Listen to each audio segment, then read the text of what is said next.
Donc, bonjour tout le monde. On se retrouve pour une deuxième saison du Nix Info Podcast. Alors, aujourd'hui, pour commencer notre saison en force, on est très content d'accueillir avec nous l'entraîneur-chef de l'Océanique, Joël Perrault. Salut Joël, comment ça va? Salut les gars, ça va bien vous autres? Ça va Ça va bien, bien, merci. merci. Premièrement, merci d'avoir accepté l'invitation. Plaisir, plaisir. Pour commencer ça, Joël, moi, tu sais, la première fois que je t'ai parlé, c'était à la rencontre là, avec les détenteurs de billets de saison que je t'avais parlé Oui, de mon podcast puis tout ça. ouais. J'avais bien aimé ça, comment tu avais entamé ça, tu sais, de parler un peu de ton parcours. Je sais pas si tu pourrais refaire un peu le même processus pour faire profiter nos auditeurs de Ben ton oui, parcours certainement. de hockeyeur et aussi tes débuts d'entraîneur par la suite. Oui, certainement. Écoute, moi, je suis un gars de la Rive-Sud de Montréal, à Saint-Hubert. Puis, j'ai joué tout mon hockey mineur ici. Puis, tu sais, pour aller un petit peu plus rapidement, là, un peu dans le cheminement, ça m'a amené jusqu'au niveau midget 3A. Au midget 3A, c'était les Gaulois, là, encore aujourd'hui, là, nommés les Gaulois de Saint-Hyacinthe. Donc, j'ai joué mon année de 16 ans avec les Gaulois. Puis, tu sais, souvent, je dis aux jeunes, les jeunes, ils veulent jouer à 15 ans, midget 3, puis s'ils le font pas, ils pensent que c'est terminé ou c'est une Mhm. grosse déception pour eux.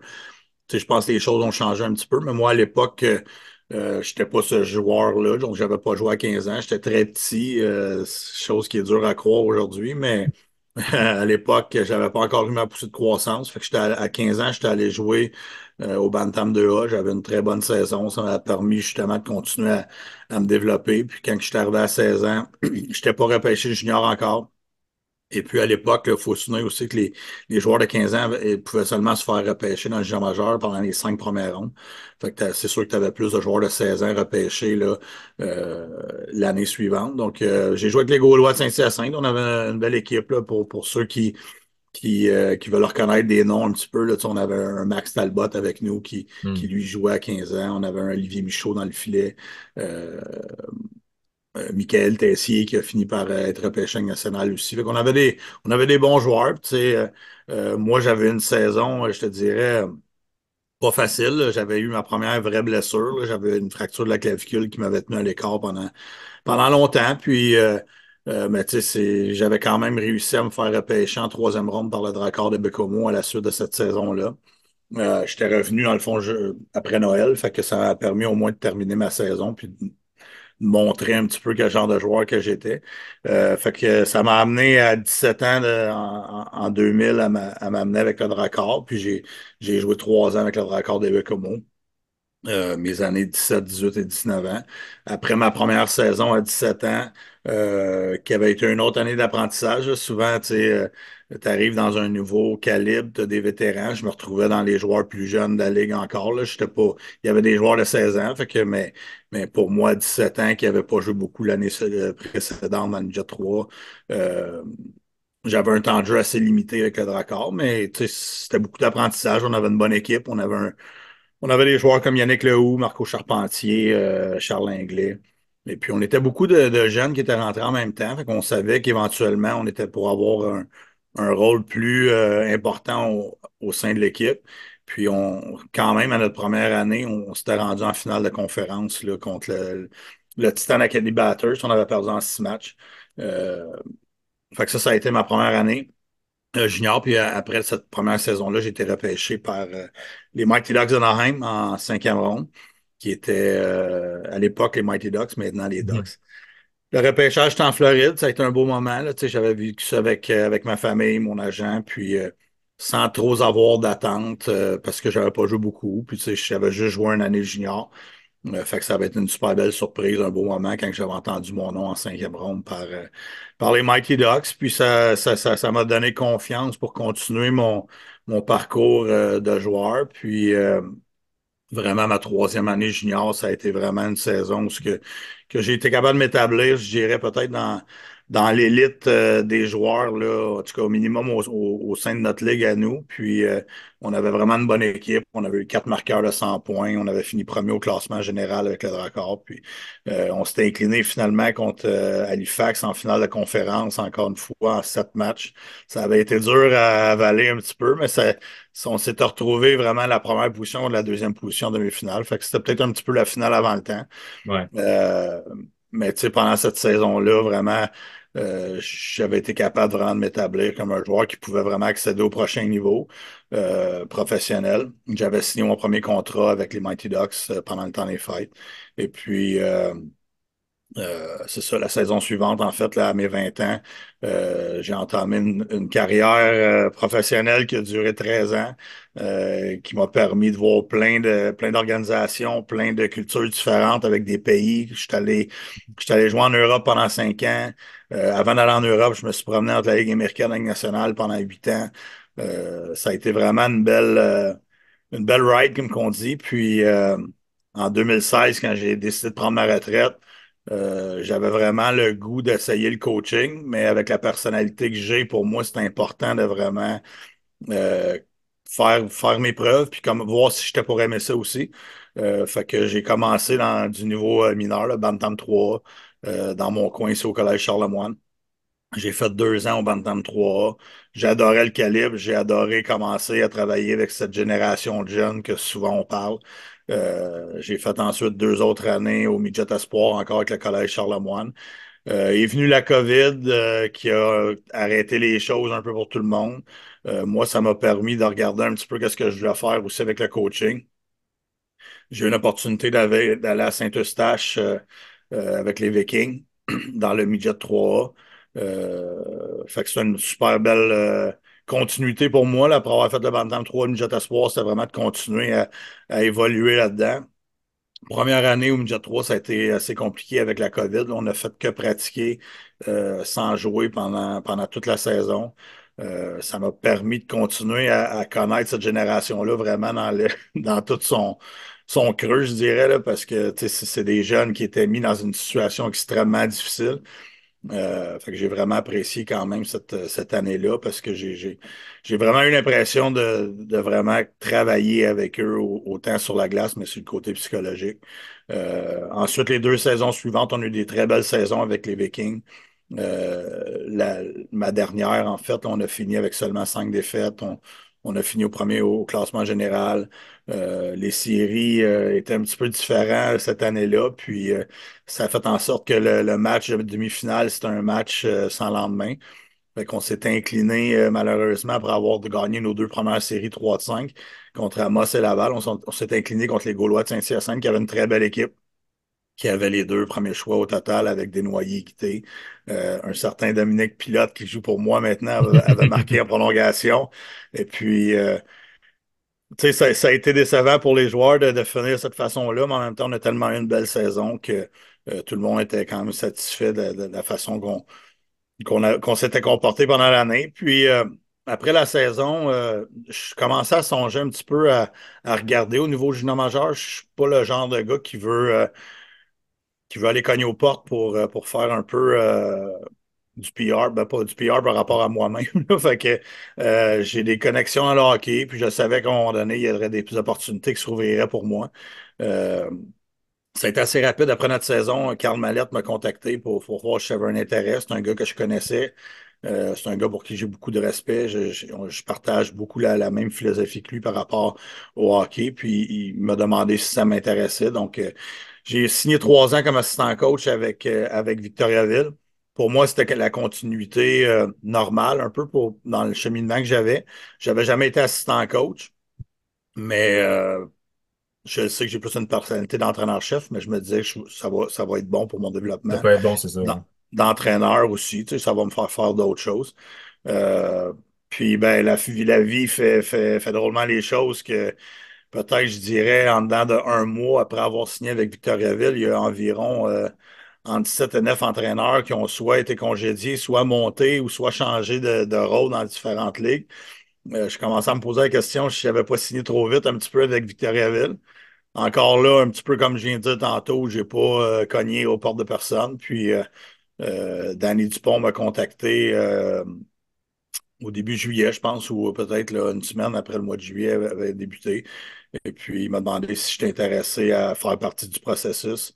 Comme de raison, c'était sans hésitation que j'ai accepté de rentrer dans le processus. Sans grandes attentes, je me suis dit qu'avec Rimouski, il y avait sûrement d'autres très bons candidats.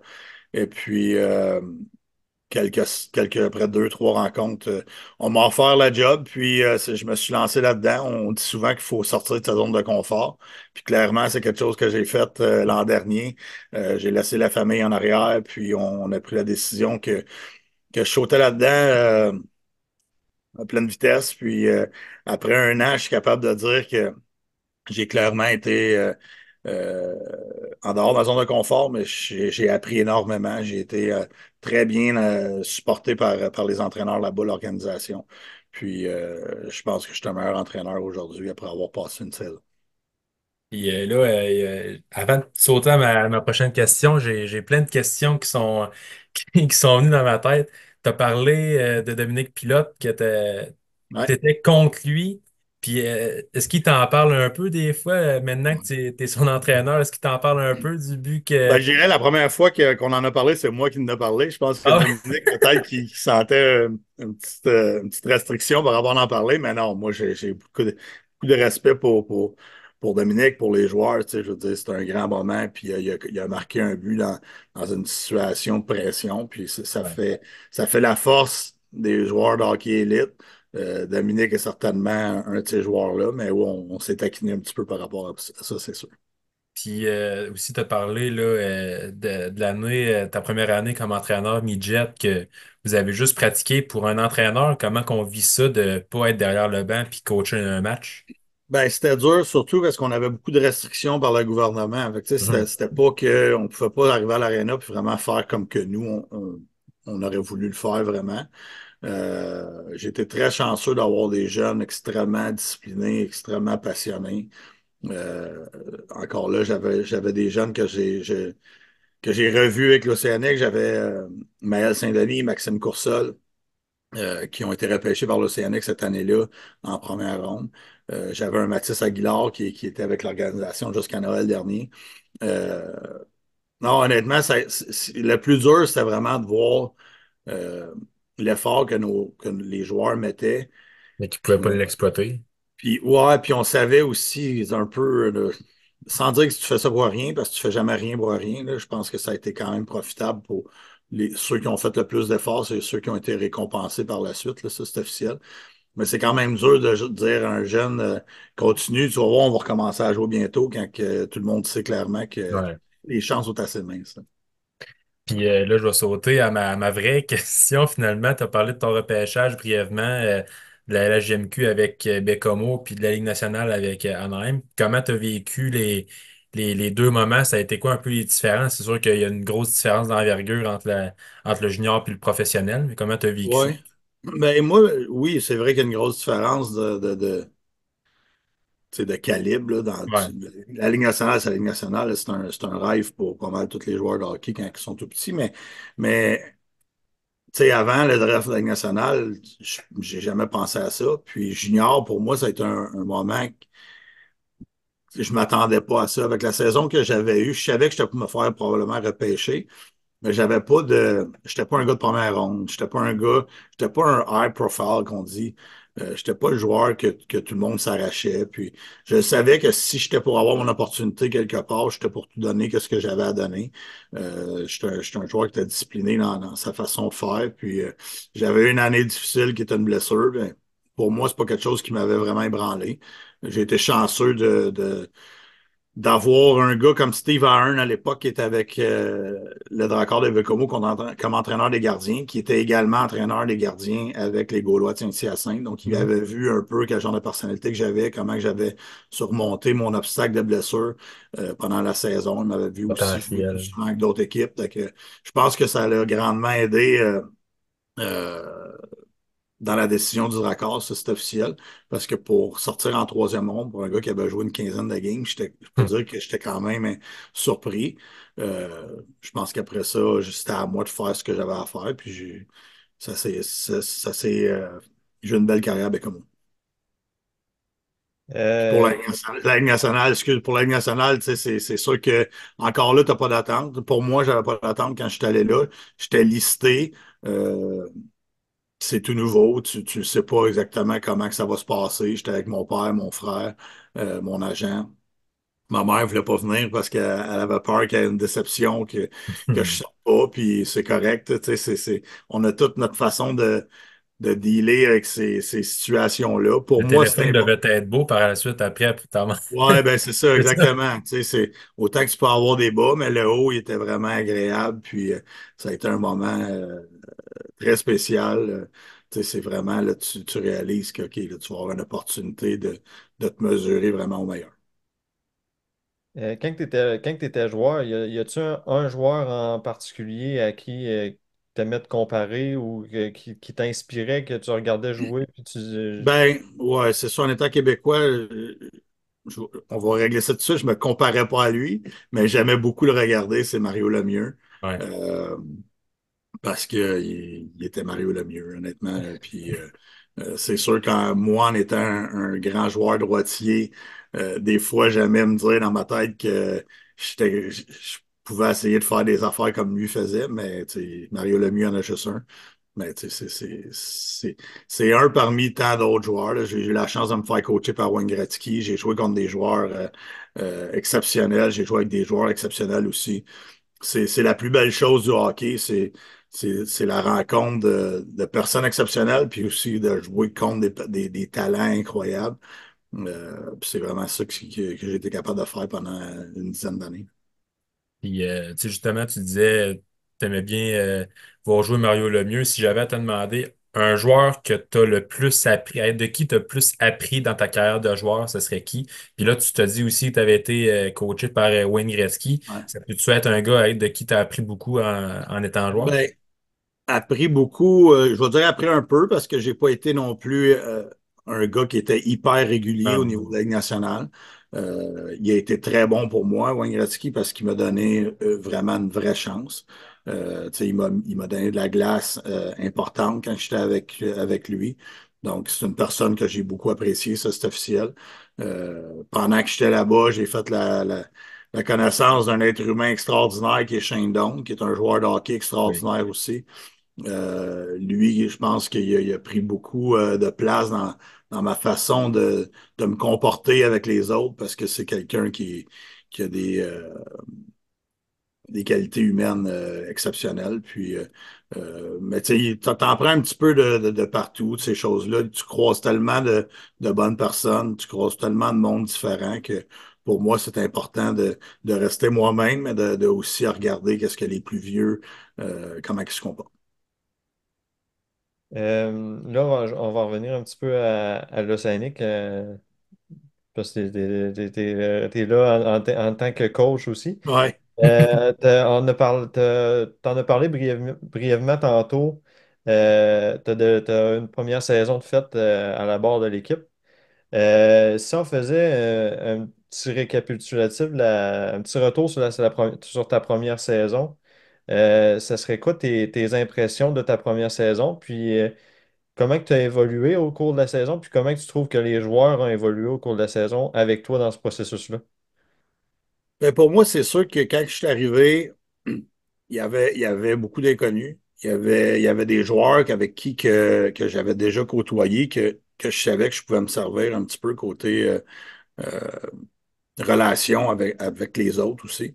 Mhm. Parce que je voulais pas changer. Je suis le coach que je suis, puis je voulais pas arriver à un coach différent à cause que j'étais dans un niveau différent, là. Fait que, puis pour moi, le mandat était très, très clair, là, que euh, avec Danny puis Alex Tanguay, tu sais, on voulait avoir une culture qui était vraiment positive, puis ça fait partie de ma façon de faire. Fait que pour moi, je suis arrivé, oui, dans un terrain connu, puis côté hockey, avec la ligue qui est différente, puis c'est un niveau différent, mais je voulais vraiment rester moi-même, puis j'ai senti que ma façon de faire était un petit peu plus longue à vraiment, sans dire le vendre aux joueurs, mais je sentais que c'était différent un peu de qu'est-ce que les joueurs avaient déjà vécu. Puis c'est comme s'il y avait une petite adaptation, un petit lien de confiance à aller chercher là-dedans. Mais à la fin de la saison, tu sais, je suis très, très honnête quand je dis que je trouve qu'on a une relation exceptionnelle avec les joueurs qui vont être de retour encore l'année prochaine, puis notre staff hockey. Puis c'était vraiment ça mon but premier. C'est sûr que les victoires, défaites, ça fait partie du coaching aussi, mais je sens vraiment que l'année prochaine, dans quelques semaines, on commence vraiment à un niveau qu'on n'était pas l'année passée juste à cause de ça. Je croise des joueurs de l'Océanique cet été. Il n'y a pas personne qui regarde à terre. On se regarde dans les yeux puis on jase comme si on était des coéquipiers. Puis c'est comme ça que je veux agir. Je veux qu'ils sentent que je suis là-dedans avec eux autres, puis que moi, je le ferai pas tout seul, puis eux le feront pas tout seul, mais on va le faire tous ensemble. Fait que je pense que c'est vraiment ça le plus gros de la job qui était à faire, c'est vraiment ça pour la première année. Ensuite, c'est sûr qu'il y a tout un côté collectif, un côté gestion de groupe de 16 à 20 ans qui est différent qu'au niveau midget, mais avec les coachs avec qui que je suis, tu sais, je suis pas tout seul là-dedans, j'étais très bien encadré, puis je trouve qu'on a très bien évolué l'année passée, même si on n'a pas eu la fin de saison qu'on aurait souhaité avoir, là, comme de raison, avec la série contre Cap-Breton. Mais je sens vraiment que notre groupe a appris puis va avoir encore plus faim l'année prochaine. Puis justement, est-ce que tu trouves que pour toi, d'être arrivé un an avant la grosse année, parce que cette année, puis on va en parler un petit peu plus tard, c'est l'année là, de la Coupe Mémoriale, vous êtes l'équipe hôtesse, puis tout ça. As-tu trouvé que c'était un moment idéal pour entrer comme entraîneur-chef à Rimouski, puis de connaître les gars, puis tu vas les coacher en plus l'année Mhm. prochaine? Trouves-tu que ça a fait un bon tremplin pour Ben, cette année? c'est sûr, c'est une opportunité en or, là. Je veux dire, des entraîneurs qui voudraient être dans ma position, dans ma situation en ce moment, il y en a plein, là. Puis, je suis extrêmement reconnaissant envers l'organisation de me donner cette opportunité-là. Puis d'avoir eu l'année passée de vraiment connaître la ligue, connaître chaque joueur dans notre équipe, savoir avec qui qu'on était pour continuer à avancer là-dedans. C'est sûr que c'est un avantage plus que si j'étais arrivé cette année, ça c'est C'est ça. officiel. Tu sais, je veux dire, il y a tout le temps, il y a-tu des moments parfaits, y a-tu des situations idéales?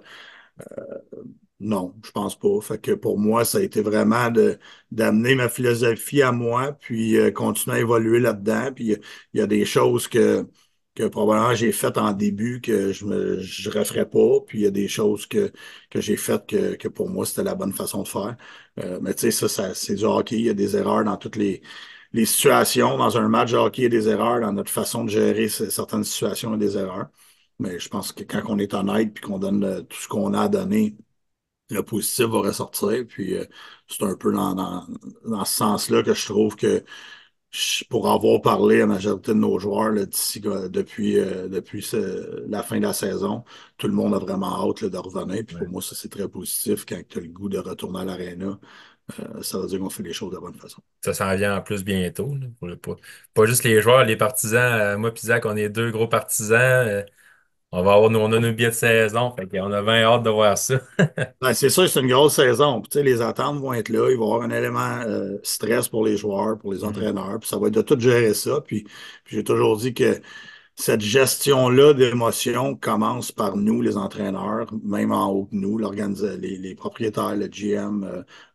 En tant que leader de ce groupe-là, on est là pour aider nos jeunes d'avancer parce qu'au bout de la ligne, c'est eux qui sont sur la glace. Puis c'est eux qui vont faire la différence. Puis nous, on est là pour les supporter là-dedans. Mais je pense vraiment qu'il faut être capable de tasser tout ce qui est distraction cette année avec les attentes des partisans, nos propres attentes à nous. Euh, Parce que ça ne sera pas une saison parfaite, là. Il va y avoir 64 matchs, puis ça ne sera pas 64 matchs parfaits. Ça serait même pas bon que ça le soit. Fait que Ouais. faut passer à travers euh, de la garnotte, comme mon ami Donald Dufresne dit souvent, il y a de la garnotte dans une saison, puis il va en avoir encore cette année, mais on aime beaucoup l'équipe avec laquelle qu'on s'en vient au mois d'août, puis ça va être de travailler avec notre groupe ensemble. Puis comment, tu sais, t'as parlé un petit peu brièvement des séries 2024, ben, des séries d'année passée en fait. Euh, comment tu les as vécues? Puis qu'est-ce qu'un entraîneur dit à ses joueurs? Tu sais, vous tirez de l'arrière 0-3 dans la série. Ouais, Qu'est-ce qu'un entraîneur dit à ses joueurs après le troisième match ou peu importe, puis sur quoi on travaille dans les matchs qui s'en viennent, dans les 4 matchs ouais. que, entre guillemets, on doit absolument gagner. Ouais, ben, c'était pas une situation facile. Je pense vraiment que ce qui nous a fait mal dans cette série-là, ça a été nos deux matchs au Cap-Breton. Mhm. On n'a pas eu des mauvais départs, mais on n'a pas été capable de jouer des matchs à 60 minutes. On a semblé un petit peu impressionné par soit la façon que les Eagles jouaient ou la foule. Fait que Faut pour être moi, brillant. ça, faut avoir appris de ça. Puis moi, je vais avoir appris, puis le groupe, je sais qu'on va avoir appris de tout ça parce que il y a une ambiance différente dans les séries. Euh, Puis pour après, ben, tu sais, les matchs à la maison, je pense qu'on a joué des bons matchs. Clairement, le match numéro 3 nous a fait mal parce que quand tu es 0-3 dans une série, c'est extrêmement difficile. On le sait tous de revenir. Pour moi, mon approche, c'était vraiment d'y aller un match à la fois parce que même à 0-2, on y allait un match à la fois. Encore plus à 0-3, là, je ne vous compterai pas Ouais. de mentir. D'avoir gagné le match numéro 4, ça nous a donné un regain d'énergie, un boost de confiance. Je sentais vraiment que notre groupe, on, peut-être un petit peu trop tard, mais venait de réaliser qu'il était capable de faire des choses assez spéciales. Puis le match numéro 5 a peut-être été notre meilleur match de la série. On n'a pas été opportunistes, eux l'ont été. Euh, mais au bout de la ligne, c'est une très bonne équipe qu'on a affronté en première ronde. On l'a vu avec le restant des séries qui ont joué, les Eagles. Puis ça va être un autre adversaire là, difficile cette année. Mais je pense que tous les jeunes qui ont joué dans cette série-là, ils ont beaucoup appris. Je pense à un Will Lassell, il est embarqué dans le filet à 16 ans et quelques mois à partir du match numéro 2, puis il a démontré des très belles choses. Est-ce que c'était fair de mettre Will Lassalle dans un filet dans une série puis s'attendre qu'il batte un Cabreton, une équipe avec beaucoup d'expérience? Peut-être pas, mais moi j'avais extrêmement confiance en Will, puis je l'ai encore. Ouais. D'avoir Quentin avec nous aurait probablement aidé à Pareil, oui. gérer un petit peu tout ce qui est l'alentour de la série. Mais je ne mets pas le blâme sur personne dans cette série-là. Je le sais, moi, à l'interne, que les joueurs ont tout donné. Je sais que les gars voulaient gagner. La ligne est très mince des fois entre la victoire et la défaite. On le va en finale avec le Drakkar de Bécomo. Ils ont une saison exceptionnelle. Puis c'est Ils ça. sont arrivés en finale, puis ils ont semblé un petit peu nerveux. Match numéro 1, ça a instauré un doute. Numéro 2, ils n'ont pas été capables de marquer. Puis à partir de là, ben, tu es en retard, puis tu cours un petit peu après ta queue. Fait que c'est du hockey, puis il faut s'attendre que l'année prochaine, ça va être le même genre de défi. Il n'y aura pas de série facile. C'est une ligue qui a beaucoup évolué côté parité. On n'a pas eu de match facile l'année passée, jamais. Fait que je m'attends que vraiment cette expérience-là va nous aider grandement là, pour la prochaine saison. Puis là, justement, on va enchaîner sur la prochaine saison. Euh, c'est comment tu anticipes ta prochaine saison, puis à quoi que les partisans peuvent s'attendre de l'équipe un an plus tard? Ben, je pense les attentes devraient être élevées, puis le sont pour moi, puis je veux que nos partisans aient des attentes élevées. C'est ce qui fait en sorte que on est chanceux de jouer dans un marché comme Rimouski. On a des partisans euh, qui aiment la victoire, puis qui ont été gâtés dans le passé avec des Ouais. équipes excellentes. Puis je veux que nos partisans le demeurent comme ça. Puis c'est bon pour nos joueurs d'avoir cette pression extérieure-là. C'est bon pour moi. C'est pour ça qu'on fait ça. J'aime mieux être dans une situation comme ça, avec la pression de pouvoir de gagner, que dans une situation où il n'y a pas d'attente. Fait que pour moi, je pense que c'est très positif d'être dans la situation qu'on est. Euh, Ça reste que c'est du hockey. Il y a d'autres très bonnes équipes. C'est des jeunes de 16 à 20 ans. Il y a des moments qui vont être plus difficiles. Puis c'est à nous de gérer tous ces hauts et ces bas-là d'une saison. Mais tu sais, notre groupe de joueurs qui était vraiment en avant l'an passé revient tous. Tu sais, on pense à Alex Blais, on pense à Spencer Gill, Maël Saint-Denis, Max Coursol, Luke Coughlin, Jacob Mathieu. Dom Pilote qui a eu une grosse saison, Quinn Kennedy, c'est tous des jeunes qui ont joué beaucoup de hockey, qui ont été très, très bons l'an dernier. Puis là, si je n'ai oublié en les nommant, là, c'est pas parce que Je les aime pas, c'est parce qu'on est au mois de juillet, puis des fois, mon cerveau est à off un petit peu côté joueur, mais tu sais, on rajoute un Mathieu Catafort qui a été le MVP de la Ligue. Ça peut être que positif. Je le connais personnellement pour l'avoir coaché quand il était dans le Pee-Wee Bantam au Collège Charlemagne. Euh, c'est un jeune extraordinaire, c'est un capitaine de nature qui va amener beaucoup de leadership à notre groupe. Un P.O. Roy qui a pas besoin euh, on n'a pas besoin de le dire pourquoi il est bon. Ça fait 4 ans qu'il est bon dans cette ligue-là. Il a gagné une coupe à 16 ans, puis il jouait des grosses minutes. Donc, on a fait des changements qui vont être positifs. C'est des bons individus qu'on sait qui vont bien fitter avec notre groupe de gens en place parce que ça, c'est très important pour une équipe pour avoir du succès. C'est beau avoir les joueurs élites que tu veux, mais ça prend c'est des bons kids qui vont bien cliquer ensemble. Puis ça, on est très confiant par rapport à notre groupe par rapport à ça. Justement, tu as parlé des deux nouveaux, des deux petits nouveaux, Mathieu Gadafort puis Pierre-Olivier Roy. À quoi à quoi que les partisans peuvent s'attendre, spécialement de ces deux-là? Puis aussi, comment que c'est fait le processus de les amener à Rimouski? Catafort, il y avait beaucoup de rumeurs qui circulaient plusieurs semaines avant le repêchage. Roy, ça a été une surprise de un peu avant. Mais Catafort, on le savait quand même. Comment que ça a été le processus pour les amener à Rimouski?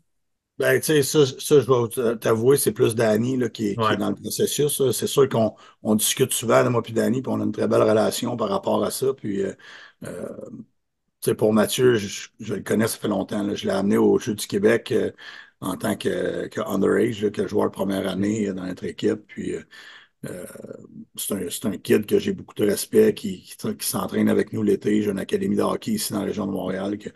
Fait que, tu sais, je veux dire, c'est les MVP de la Ligue. Fait que c'était quand même facile à convaincre quelqu'un que ça nous prenait un joueur comme ça. Mais comme j'ai dit tantôt, c'est quelqu'un aussi dans une chambre de hockey, je sais qu'il va amener du positif. C'est un gars qui il veut gagner à tout prix. Il va tout faire pour aider l'équipe à gagner. Fait que pour moi, c'est un no-brainer qu'un gars comme ça nous prenait ça. Puis PO, mais c'est la même chose. Je le connais un petit peu moins PO, mais je l'ai côtoyé un petit peu quand même quand j'étais à Victo pour lui avoir parlé, même si ça n'a pas été long. Puis Carl Mallette avait tout le temps des choses extrêmement positives à dire sur PO. Clairement, c'est un joueur qui a montré dans la ligue qui peut jouer beaucoup, beaucoup de minutes contre les meilleurs joueurs, puis être extrêmement productif. Euh, Puis même chose, tu sais, côté processus de comment les amener avec nous, tu sais, ça, c'est Danny qui est sur le terrain à tous les jours, honnêtement. Puis je sais comment il travaille fort à parler avec les autres GM, puis être sûr aussi de travailler avec nous, les entraîneurs, de nous demander si c'est un bon fit, surtout pour dans la chambre, parce qu'on sait que ces joueurs-là sur la glace, clairement, c'est des joueurs qui vont nous aider, mais c'est de faire sûr aussi que notre chambre reste en santé, parce que c'est une chose que j'ai trouvé qu'on avait, puis qu'on a encore, puis qu'on va continuer à avoir là, pour la prochaine saison. Comment un entraîneur se prépare à un camp d'entraînement avec une équipe, puis ensuite pour débuter la saison? Ben, c'est sûr, moi, avec étant donné que je viens juste de faire ma première saison, pour moi, c'est important tu sais, on demande aux joueurs de se préparer, de s'entraîner, de faire tout ce qu'ils ont à faire pendant l'été pour se préparer pour leur camp. Pour moi, c'était vraiment d'aller chercher le plus d'informations possible avec d'autres entraîneurs, des conférences, des situations euh, que je me questionnais. Puis c'est ce que j'ai fait cet été, puis je continue à le faire. Tu sais, par exemple, euh, un gars qui m'a déjà coaché, un Mario Pouliot, je suis allé luncher avec au début quand je suis revenu. J'ai parlé beaucoup de ma saison. J'essayais d'aller chercher un petit peu, on dit pick his brain, un peu, là, aller chercher un peu comment que lui, il voyait, comment que moi je pensais. Puis euh, ensuite, en étant entraîneur d'une équipe haute pour l'équipe Memorial, je suis allé au repêchage, j'ai parlé à un gars comme Éric Veilleux qui est coach à Québec, qui l'a fait avec Shawinigan, qui l'a fait avec Halifax. Pour moi, c'est d'aller chercher le plus de input possible pour répondre à mes questions à moi. Puis il y a des choses, ça vient valider aussi qu'est-ce qu'on pense. Puis il y a des choses, ça te fait réfléchir. Je vais à des conférences. Euh, je parle à Patrick Roy un petit peu de temps en temps. On connaît le lien avec la famille Tanguay, puis c'est quelqu'un avec qui peut m'aider. Fait que, tu sais, dans le coaching, il faut que tu sois capable de mettre ton ego de côté, puis euh, de faire confiance aussi aux autres alentours de toi. Puis après ça, ben, tu sais, c'est à toi de prendre un peu à gauche puis à droite de qu'est-ce que toi tu penses qui est le meilleur pour ton groupe, puis de faire avancer ça. Mais non, j'ai fait participé à beaucoup de conférences, honnêtement, cet été. J'ai parlé à beaucoup de gens. J'ai eu la chance d'aller au camp de développement du Canadien qui m'a fait allumer sur certaines choses, qui m'a fait encore là valider certaines façons de penser que j'ai déjà. Puis des fois, c'est réconfortant, des fois, ça te fait creuser encore plus certaines situations, mais c'est certainement en tant que coach, tu sais, tu veux relaxer aussi, passer du temps en famille, puis chose que j'ai pas eu l'occasion de faire beaucoup l'année passée parce qu'on était à distance, donc je profite de la famille aussi beaucoup. Mais tu sais, il faut que ton cerveau continue tout le temps à penser parce que le hockey évolue rapidement et puis tu veux être sûr de rester là, au bout du jour, ça c'est sûr et certain. Justement, tu as parlé de ton expérience au camp de développement du Canadien. Comment tu as vécu ça? Puis c'est comment d'aller d'apprendre un peu de ce métier-là, entre guillemets, Ouais. dans la plus grosse organisation de hockey au monde? Ben, c'était très flatteur, hein, probablement, quand ils m'ont appelé. Mhm. Tu sais, c'est Rob Ramage qui m'avait appelé, qui était en charge du développement des joueurs au Canadien. Puis, euh, il amène des entraîneurs un petit peu partout à chaque année. Il y avait un coaching staff complet de Genève avec Yann Cadieux. Là, je pense que vous avez vu passer l'article qui a joué pour l'Océanique Oh, ouais. au début 2000. Puis ça a donné que son assistant, c'est un gars qui j'ai joué en France en fin de carrière. Fait que c'est le fun d'échanger avec d'autres entraîneurs de d'autres pays aussi parce que les cultures sont différentes. La façon que la game se déroule est différente. Fait que ça, j'ai beaucoup apprécié. Euh, Après ça, ben, c'est sûr que d'être directement avec Martin Saint-Louis, puis avec Stéphane Robida, Alex Burrows, Mhm. Trevor Etalski, tu sais, sont tous là, puis leur gars de développement aussi, Adam Nicholas, je pense qu'il s'appelle. Ouais. Euh, Fait que tu sais, c'est des discussions ouvertes, puis c'est ce que j'aimais vraiment leur façon de faire. C'est pas on vous dit quoi faire, puis c'est comme ça, puis euh, on veut pas avoir D'apporter ta votre personnalité aussi. opinion. Tu sais, je pense que c'est vraiment le hockey, il y a plusieurs façons de penser, puis ça veut pas dire qu'une est meilleure que l'autre. C'est vraiment après ça de le vendre à tes joueurs. Euh, Puis, tu sais, même chose pour un joueur quand il fait des exercices individuels, des skills, comme on appelle. Il n'y a pas juste une façon de lancer. Ovechkin ne lance pas comme Matthews, puis je pense qu'on peut tous Mhm. s'entendre pour dire que les deux façons sont bonnes. Fait que dans le coaching, c'est ça aussi. C'est pas une façon meilleure qu'une autre, mais c'est le fun de discuter avec des joueurs, avec des gens, des entraîneurs qui sont ouverts d'esprit comme ça. Puis moi, certainement, mais ça fait partie de ma personnalité à moi. J'aime discuter, j'aime avoir l'opinion des autres. Puis c'est sûr, ben, tu sais, d'être dans l'environnement d'une équipe comme la Canadienne de Montréal, c'est très le fun, là. Ça a été 4 jours là, où ce que j'ai essayé de prendre le plus d'expérience possible et le plus de bagages possible. Quand Quentin Miller était là aussi, Ouais. y a-tu un petit moment d'adaptation, même si tu le connais déjà, tu le coaches déjà, puis mais de le coacher dans un nouvel environnement, y a-tu quand même un petit moment de Ouais, tu sais, je veux dire, probablement, je veux dire, moi, je pas c'est pas moi qui l'ai en coaché charge pendant de qu'il ça? était au camp du Canadien. Là, je veux dire, ils ont en masse d'entraîneurs spécifiés. Puis, ben, tu sais, pour moi, j'étais content de voir Quentin là. Je sentais que lui aussi était content de me voir. Puis, Charles Savoie était là aussi. Il avait été invité, un joueur de 20 ans qui était avec nous l'an dernier. C'est le fun comme entraîneur d'avoir tes joueurs dans un autre environnement. Ça te rend fier. Puis, c'est ces deux kids que j'apprécie beaucoup. Quentin, comme j'ai dit dans un autre article, ben, tu sais, j'étais content de voir que physiquement, il se sent bien, son épaule est à 100%. Il semblait dans une très belle place, honnêtement. Il a très hâte à la prochaine saison. Il a hâte à son camp de recrue également. Puis, non, je pense qu'il y a des belles choses qui s'en viennent pour Quentin. Il a une carrière junior à date intéressante. Tu sais, il a gagné la Coupe Memorial en étant le gars le backup à William Rousseau. Euh, très apprécié de tout le monde. L'année passée, finalement, il a le filet à lui. Ça fait échanger dans une équipe qui aspire, dans un avenir rapproché, à regagner le trophée qu'il a déjà gagné. Puis, il y a eu sa blessure qui est venue mettre des bâtons dans ses roues là, l'année Ouais. passée. Mais c'est un kid avec une très belle prestance, beaucoup de leadership, silencieux, mais très, très rassurant. Puis, c'était le fun de le voir dans cet environnement-là parce qu'il était lui-même. C'est ça que j'ai aimé. Puis, c'est le fun d'avoir les gars qui sont à l'aise là, de cette façon-là. Puis pour les partisans des Canadiens qui écoutent le podcast, puis comme moi puis Sam, y a-tu un joueur en particulier que dans ton séjour là-bas qui a un coup de cœur? Ben, c'est sûr que, tu sais, disons, les gros noms que les gens, là, peut-être des fois s'attendent, il n'était pas présent.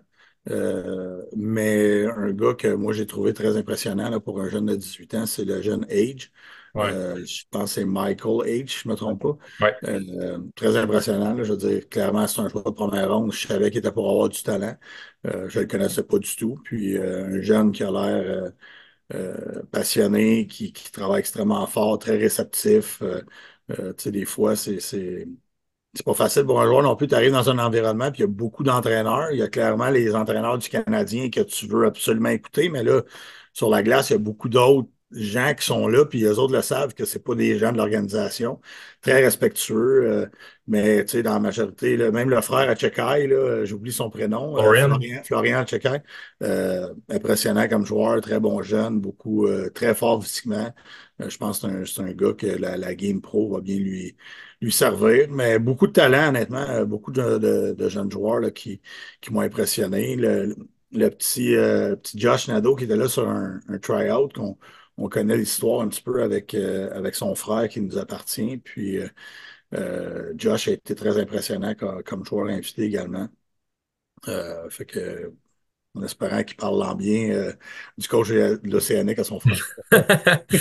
Justement, j'avais une question par rapport à Bradley Nadeau. Est-ce que, j'imagine, c'est encore Danny Dupont là, qui travaille avec ce dossier-là, puis avec les- les- les- l'organisation des Hurricanes, mais à l'interne et les entraîneurs, est-ce que aussi vous travaillez pour essayer de convaincre Bradley Nadeau de venir à Rimouski, sachant aussi que la Coupe Memorial est ici?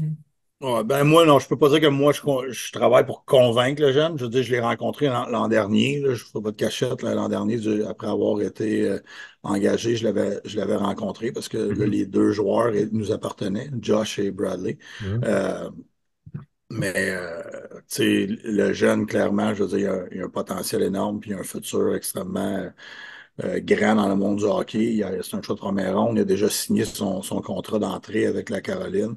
Je suis convaincu que le jeune, son but premier, c'est de jouer dans la Ligue nationale. Ouais. Après ça, les choses s'arrangent dans le hockey. Tu sais, que ce soit la Ligue nationale, que ce soit la Ligue américaine, que ce soit avec l'Océanique de Rimouski, l'organisation va prendre la meilleure décision pour lui. C'est sûr que nous, comme organisation, on se mettrait la tête dans le sable de dire qu'on ne serait pas content de l'avoir, là. C'est un joueur élite qui peut avoir un impact immédiat avec ton équipe. Mhm. Dans une année comme dans laquelle on est, c'est sûr que ça serait extrêmement positif.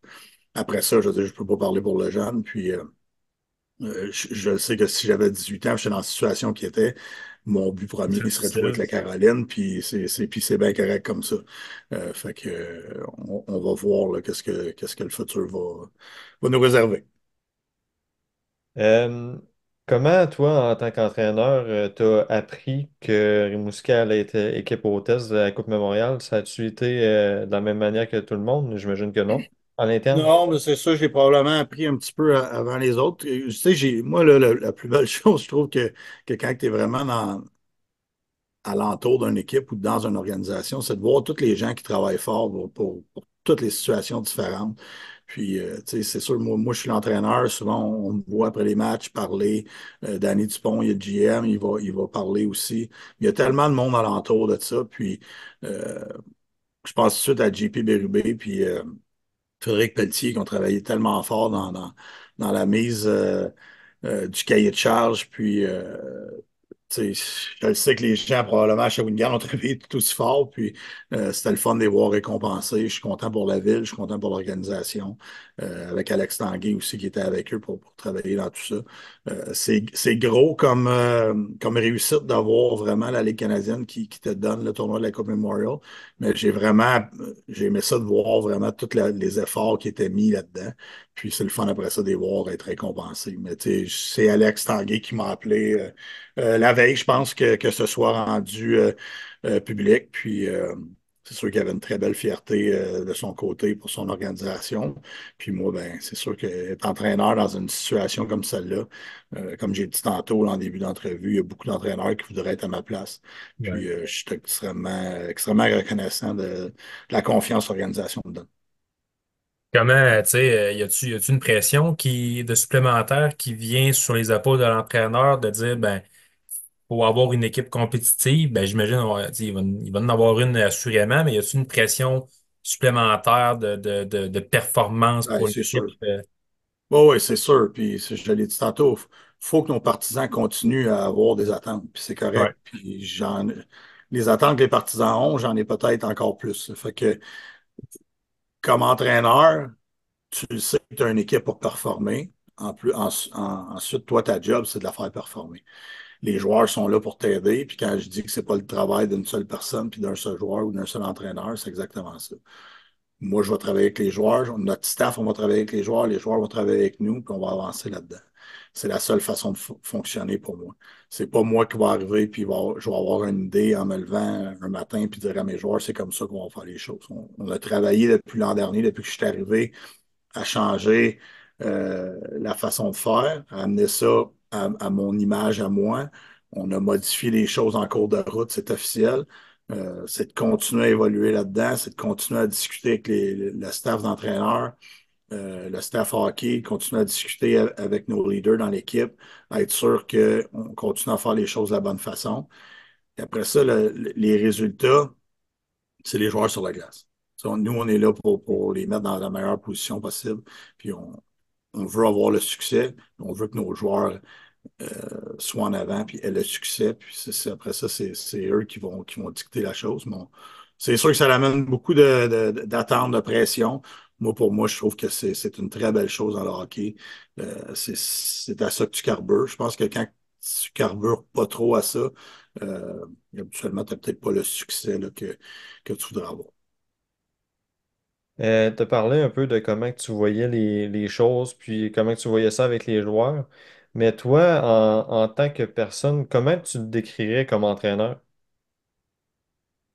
Ben, je suis un entraîneur quand je voudrais pas le mentir, j'aime le jeu offensif, j'aime la possession de rondelles, j'aime que mes équipes aient pas peur de faire des erreurs. Je pense qu'on l'a vu l'année passée, là, s'il y a une facette vraiment de notre saison qui a été positive, c'est vraiment l'effort offensif de plusieurs joueurs. Ça m'a fait réaliser des choses, par contre, qu'au niveau junior, il y a d'autres choses sur lesquels c'est important de travailler. Puis c'est sur ça aussi cet été que je me concentre. Je suis un coach qui est près de ses joueurs, qui parle beaucoup avec ses joueurs. Je suis alentour d'eux très souvent. Je veux que mes joueurs ils se sentent à l'aise de venir discuter avec moi, chose que je trouve qui a pris un petit peu de temps l'année passée à modifier, mais qui a vraiment, qui a vraiment fonctionné. Surtout, je dirais, après Noël. Je trouvais qu'on avait un groupe qui avait du plaisir à venir à l'aréna, qui était à l'aise de se parler, de parler avec nous, les entraîneurs. Fait que pour moi, tu sais, je l'ai dit, ce que j'ai aimé de Martin Saint-Louis, c'est que j'ai vraiment l'impression qu'il y a une façon de faire que moi j'aime, puis que j'ai été capable de voir qui peut fonctionner au prochain niveau. Fait que je me dis, j'ai toujours dit, si ça fonctionne ou si c'est bon pour des gars de la Ligue nationale, ça devrait être bon pour des joueurs juniors. Fait que c'est venu valider un petit peu ma façon de voir les choses, puis ma façon de faire. Fait que c'est sûr que c'est quelque chose que je vais vouloir continuer à amener cette année là, avec l'Océanique. c'est aussi d'amener un peu d'enseignement dans les pratiques, j'ai l'impression. Ben, c'est officiel. Puis, tu sais, on a tellement un beau staff de coach. Je veux dire, Donald Dufresne qui est avec les défenseurs. qui a joué en Ligue nationale longtemps. On vient d'ajouter Michel Ouellet, qui a joué en Ligue nationale Mhm. longtemps. Il va travailler avec l'avantage numérique, les attaquants. On a un Jordan Caron qui est là avec toutes les pratiques à domicile, qui fait des skills avec les joueurs. On a Michael Rioux qui s'occupe des gardiens de but. On a beaucoup d'expérience de joueurs dans notre staff, un petit peu moins en tant qu'entraîneur encore. Il y a Donald qui en a beaucoup.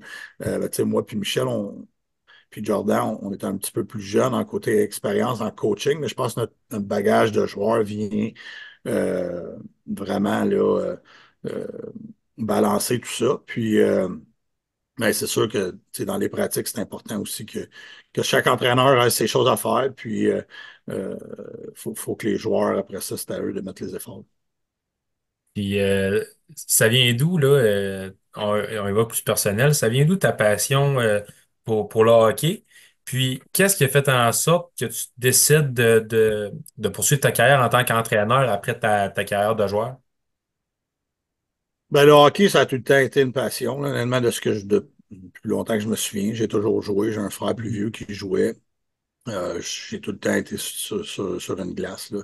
Euh, Quand j'étais au secondaire, j'allais dans un sport études, je suis sur la glace à tous les jours, puis à part mon équipe la semaine puis la fin de semaine. Fait que j'ai toujours été très passionné de la game.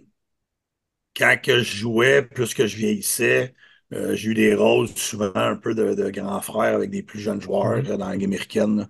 Puis j'ai tout le temps aimé ce rôle-là, d'aider les plus jeunes. Puis je sentais que j'avais un petit côté, disons, inné là, du coaching, là. C'est des qualités de coach qui Le sont des fois coaching, pas ouais. données à tout le monde. Puis moi, c'est quelque chose que je sentais que j'avais du plaisir à faire, puis qui me valorisait. Puis coacher, ben, c'est souvent ça, c'est d'aider les jeunes à s'épanouir, à atteindre des niveaux que des fois, même eux, ils pensent pas pouvoir atteindre. Puis je sentais que même quand j'étais joueur, là, j'avais un petit côté pédagogue de ce côté-là. Qu'est-ce que tu dirais à un joueur qui commence, qui rentre dans la Ligue junior majeure du Québec? Puis on aimerait ça avoir le point de vue du joueur, puis aussi le point de vue de l'entraîneur. Ben, moi, je trouve, tu sais, il y a deux façons de voir ça, là. Moi, quand j'étais joueur, notre façon de faire pour rentrer dans un nouveau niveau, euh, c'était vraiment de suivre la parade. Puis c'était de prendre notre opportunité quand on l'avait. Euh, Maintenant, je trouve que les jeunes sont très, ils veulent aller très rapidement, ils veulent monter les Mhm. échelons très, très rapidement. Puis c'est pas toujours positif. Je l'ai dit tantôt, moi, quand j'ai joué à 16 ans, je jouais midget 3A, puis à 17 ans, je jouais pas beaucoup. Puis j'ai quand même fait mon chemin là-dedans. Puis professionnel, j'ai pas joué Ligue nationale à 20 ans, j'ai joué à 23 mes premiers matchs. Fait que, tu sais, je trouve que des fois, comme, comme, euh, comme génération, ils veulent avoir tout rapidement. Euh, Puis ils pensent que s'ils l'ont pas tout de suite, que c'est un peu terminé. Donc ça, je pense que comme joueur de hockey, c'est important de vraiment. Puis chaque personne est différente, hein. Des fois, un jeune de 16 ans peut être très prêt à jouer junior majeur. Ça ne veut pas dire qu'il Mhm. a plus de talent qu'un autre, mais physiquement, peut-être qu'il est plus en avance. Puis il y en a un autre que peut-être dans 3 ans, c'est lui qui va être rendu en avance physiquement sur l'autre. C'est Fait ça. que chaque personne est différente. Moi, j'ai une personnalité aussi qui aime prendre son temps dans ce que je fais. Donc, c'est ça que c'est sûr que des fois, quand je vois les jeunes qui en demandent, puis qui en demandent, puis qui en demandent, sans vraiment avoir encore montré ce qu'ils étaient capables de faire, Mhm. tu sais, pour moi, ça vient un peu à l'encontre de ma philosophie. Euh, Puis comme entraîneur, mais c'est ça, tu sais, ça revient un peu à la même chose. Je veux dire, j'aime quand je vois des joueurs qui sont résilients, puis qui savent que leur tour va venir, puis quand que le tour va venir, c'est à eux autres de prendre leur chance. Mais c'est sûr que j'ai un petit faible pour ces joueurs-là, plus qu'un jeune qui s'attend que tu lui donnes tout. Puis, euh, c'est ça. Puis en finissant, là, qu'est-ce que tu dirais à un joueur qui joue, on va prendre l'exemple Dominique Pilote, mettons. Mhm. Qu'est-ce que tu lui dirais il disait que après le junior, il aimerait ça commencer une carrière de coaching? Qu'est-ce que tu dirais à un jeune comme ça? Bonne question, ça. Euh, Ben, moi, je dirais un peu que ce que je me suis fait dire quand j'étais un peu plus vieux, là. Pas à 16 ans, je me suis fait dire ça, ou 17 ans, mais d'être soi-même. D'être soi-même parce que je pense que trop d'entraîneurs dans une autre génération étaient des personnes complètement différentes en dehors d'un aréna, comparativement en arrière d'un banc.